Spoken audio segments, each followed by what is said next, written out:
많은 어항은 화려함으로 시선을 사로잡습니다. 하지만 이 어항은 그 반대입니다. 장식은 네모난 돌 하나, 그 외에는 아무것도 없습니다. 여백이 주는 차분함이 하루의 긴장을 풀어주는 그런 어항을 만들고 싶었습니다. 그리고 이 단순함은 누구나 손쉽게 따라할 수 있는 여유가 될 것입니다. 상자를 열고 아직 물 한 방울 없는 새 어항을 꺼내는 순간은 그 투명한 벽이 무슨 액자처럼 느껴집니다. 무엇으로 채울지 거창한 계획은 없지만 그저 편안하게 바라볼 수 있는 공간이 되면 좋겠다고 생각했어요. 전 항상 어항을 세팅할 때 시트지를 먼저 붙입니다. 어항 뒤에 시트지를 붙이는 건 시선을 막기 위해서가 아니라 시선을 어디에 머물게 할지 정하는 일일지도 모릅니다. 어항의 바깥은 여전히 바쁘고 복잡하지만 시트지 너머로 이 안은 고요한 우리만의 다른 세계가 될 거예요. 어항에서 가장 먼저 자리를 잡은 건 이 돌입니다. 가장 처음 들어왔고 가장 마지막까지 남게 될 존재. 아무 말도 하지 않지만 결국 이 어항에서 가장 많은 이야기를 품게 되겠지요. 소일은 붓는 것보다 정리하는 게 더 어렵습니다. 바닥을 고르게 하되 경사지게 만들고 돌은 너무 묻히지 않게 주변을 정리해줘야 하죠. 마른 소일은 가볍고 흐트러지기 쉬워서 수초를 심기 전에 물로 충분히 적셔줍니다. 보통 저는 소일을 사용할 때 비료 성분이 포함된 제품을 사용했었는데요. 이번에는 아무것도 첨가되지 않은 일반 소일을 사용했습니다. 그 이유는 바로 이 어항의 주인공인 니그로 워터론이라는 수초 때문이지요. 밝은 연두빛을 띠는 이 친구는 외관과 다르게 악마의 수초라는 별명을 가지고 있습니다. 이 수초의 사용 난이도도 매우 어려운 것으로 분류가 되어 있는데요. 과연 니그로 워터론이 정말로 어려운 수초일까요? 아니면 우리가 그동안 방법을 몰랐던 것 뿐일까요? 이 어항을 통해 조용히 증명해 보겠습니다.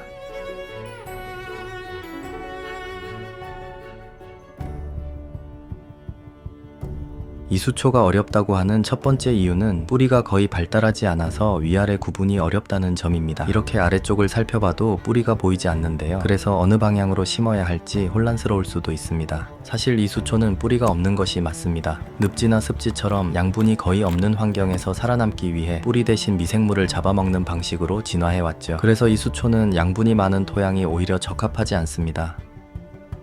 물을 준비하고 수초를 꺼내 보겠습니다. 여기 보이는 이 부분이 뿌리가 아니냐 하실 수도 있는데요. 이건 뿌리가 아니라 포복지라는 구조로 뿌리보단 줄기에 가깝습니다. 배양제를 분리해서 물에 잘 씻어줍니다. 어차피 위아래를 구분하기 어려우니까요. 수세미 씻듯이 마구마구 씻어주셔도 됩니다. 위아래 구분이 없기 때문에 손에 잡히는 대로 조금씩 뜯어서 나눠주세요. 보통은 이렇게 나눠 놓은 수초를 핀셋으로 심는데요. 하지만 이 수초는 핀셋으로 심기가 정말 까다롭습니다. 너무 깊게 심으면 빛을 못 받아 녹아버리고 그렇다고 얕게 심으면 금세 떠올라 버리죠. 하지만 이것만 있으면 너무나도 쉽게 니그로 워터론을 심을 수 있습니다. 바로 이쑤시개죠. 나눠 놓은 니그로 워터론을 콕 찍어서 이쑤시개 중간 부분까지 밀어 넣습니다. 이 과정은 아이들과 함께 해도 좋고 여자친구와 함께 해도 좋습니다. 재미없거든요. 이렇게 놓고 보니 핑거푸드 같기도 하네요. 맛있게 생긴 핑거푸드를 어항에 진열할 차례입니다. 정경수초 심는 작업 해보신 분들은 아실 거예요. 핀셋으로 하나하나 심다 보면 이게 모내기인가 싶을 만큼 힘듭니다. 그런데 지금은 다르죠. 이렇게 이쑤시개를 사용하면 정확한 위치에 흔들림 없이 수초가 스스로 자리 잡기 좋은 형태로 고정됩니다. 이건 니그로 워터론 뿐만 아니라 다른 수초에도 적용할 수 있는 방법이에요. 수초 한 종류만 있으면 너무 심심하니깐요. 옆 동네에서 한 종류만 더 가져오겠습니다. 이 수초는 골든나나라고 하고요. 돌 위에 활착해서 자라는 음성수초입니다. 뿌리에 수초 본드를 살짝 발라서 붙여주면 뿌리가 자라면서 돌 위에 활착할 거예요. 뭔가 완성된 듯 하지만 사실 이건 시작에 더 가깝습니다. 여기까지는 사람이 만든 질서였다면 지금부터는 자연이 이어서 그려나갈 차례예요. 물이 땅에 닿는 순간 이 작은 공간은 하나의 생태계로 살아나기 시작합니다. 이제부터는 물속의 시간들이 천천히 스스로의 규칙을 만들어갈 거예요. 이제 생태계의 숨을 틔워줄 장치들을 연결합니다. 여과기는 이 작은 세 개의 혈관처럼 조용히 맑은 흐름을 유지해 줄 겁니다. 그리고 수초가 건강하게 자라기 위한 필수 장비, 미니고아비탄입니다. 산마 미니고아비탄 세트는 모든 구성품이 한 곳에 들어있고 초보자들도 쉽게 따라할 수 있게 설명서가 동봉되어 있습니다. 이 영상 고정 댓글에 구매할 수 있는 링크가 있으니 편하게 구경해보세요. 여기서 2탄은 2초당 한 방울로 세팅해 주었습니다. 니그로 워터론이 어려운 두 번째 이유는 잘못된 상식 때문입니다. 많은 분들이 수초가 녹으면 무언가 부족하다고 생각하고 각종 비료와 첨가제를 들이붓곤 합니다. 하지만 이 수초는 암모니아에 특히 취약하고 양분이 많은 환경은 오히려 독이 될 수 있습니다. 그래서 저는 비료 성분이 없는 기본 소일을 사용했고 어떤 비료와 첨가제도 넣지 않고 열심히 환수만 했습니다.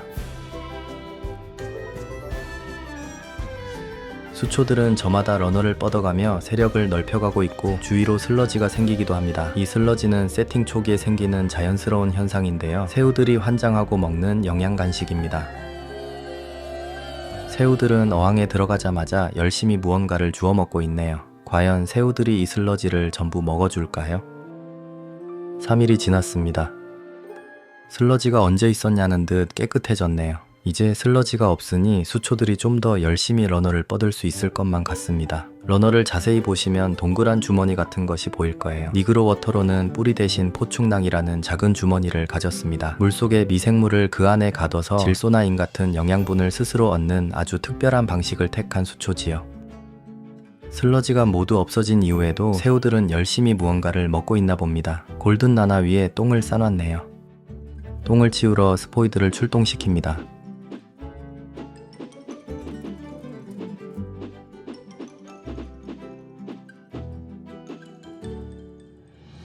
니그로 워터론은 산성습지처럼 유기물이 거의 없는 환경에서 진화해왔습니다. 그런 곳에선 암모니아 같은 물질이 거의 검출되지 않죠. 그래서일까요? 이 수초는 암모니아처럼 흔한 물질에도 유난히 약한 체질을 갖게 됐습니다. 뿌리 대신 잎과 줄기, 그리고 포충낭이라는 특별한 기관으로 스스로 필요한 양분을 흡수하지만 그 방식은 미생물 같은 유기물을 천천히 분해해서 얻는 아주 느린 길입니다. 암모니아처럼 빠르고 강한 자극엔 제대로 대처하지 못하죠. 그래서 이 수초를 잘 키우는 방법은 그저 깨끗한 물을 유지하는 것뿐이에요. 물론 더 안전한 방법도 있습니다. 이미 안정된 어항의 물과 여과기를 그대로 사용하는 것이지요. 그렇게 묵은 물로 새로운 시작을 하면 암모니아의 위험은 줄이고 성공 확률은 훨씬 높아질 겁니다. 56일이 지났습니다. 조금은 어지럽고 조금은 정돈되지 않았지만 수초들은 결국 자기 자리들을 찾았어요. 이쑤시개는 이제 역할을 마쳤습니다. 처음에는 이 작은 잔디의 버팀목이었지만 이제는 더 이상 필요하지 않죠. 누군가를 도와주는 일은 어렵지 않지만 그 손을 놓아주는 일은 늘 두렵습니다. 하지만 성장은 그 두려움을 감싸 안는 데서 시작된다고 생각해요. 아무리 좋은 의도라도 오래된 간섭은 성장을 방해할 수 있습니다. 손을 놓는다는 건 더 넓은 자유를 허락해주는 일일지도 몰라요. 그리고 그 자유 속에서 생명은 스스로의 방향을 찾아갈 겁니다. 우리는 머리를 기른다고 해서 그저 내버려 두진 않죠. 주기적으로 미용실을 찾고 조금씩 정리를 해가면서 더 단정하고 예쁜 모습을 만들어 갑니다. 수초도 마찬가지예요. 단지 길게 자라게 놔두는 것만으로는 아름다움을 완성할 수 없습니다. 트리밍은 단순히 잘라내는 일이 아니라 수초가 나아갈 길을 다시 그려주는 일입니다. 트리밍을 하다 보면 뜻밖의 장면과 마주할 때가 있어요. 어미새우가 알을 품고 쉼없이 다리를 움직이면서 조용히 부채질을 하고 있었습니다. 신선한 물을 흐르게 해서 산소를 공급하고 알에 곰팡이가 피는 것을 막기 위한 것이지요. 이쯤 되면 니그로 워터론의 포충낭이 아기 새우들을 잡아먹지 않을까 걱정하시는 분들도 계실 겁니다. 실제로 이 수초의 포충낭은 미생물뿐만 아니라 물벼룩이나 코페포다와 같은 작은 수중 동물도 잡아먹을 수 있습니다. 이론적으로는 아주 어린 치새우도 그 크기가 포충낭과 겹칠 수는 있지만 실제로 잡아먹히는 일은 거의 없다고 해요. 치새우는 물벼룩보다 훨씬 민첩하고 딱딱한 껍질 덕분에 포충낭에 쉽게 붙잡히지 않기 때문입니다. 니그로 워터론의 포충낭은 작고 움직임이 느린 생물만 포획할 수 있어요. 그러니 제 말이 맞다면 언젠가 이 어항에서도 어린 새우들을 만나게 되겠지요. 수초를 자르고 나면 잘린 조각부터 정리해야 합니다. 그대로 남겨두면 부패되고 물에 부담을 줄 수 있기 때문이죠. 사실 앞에서는 누구나 쉽게 따라할 수 있다고 했지만 그건 부지런함이 전제일 때입니다. 주인이 들인 시간과 정성이 고스란히 어항 속 풍경이 되기 때문이지요.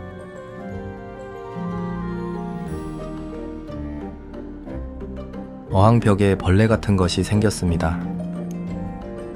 자세히 보니 크기가 3mm가 채 안 되는 아기 새우였네요.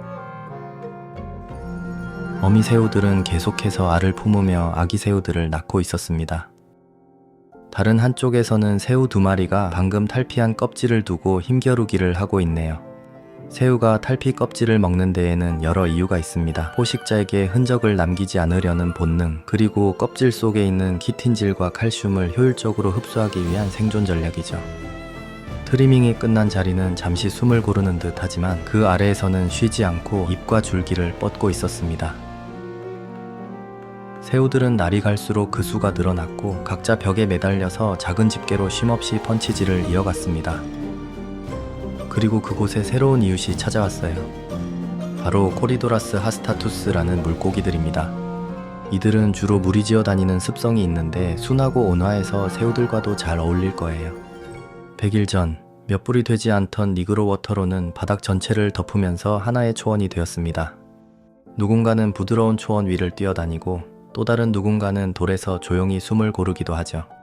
각자의 역할은 다르지만 모두가 이곳에서 살아가기 위해 자신만의 방식으로 하루를 보내고 있습니다.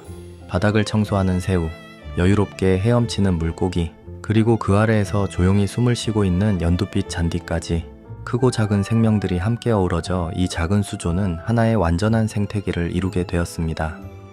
어항은 단순한 장식이 아니라 시간과 관심이 차곡차곡 쌓여 만들어낸 작은 세계입니다. 여러분도 이 작은 세계를 직접 만들어 보는 건 어떨까요?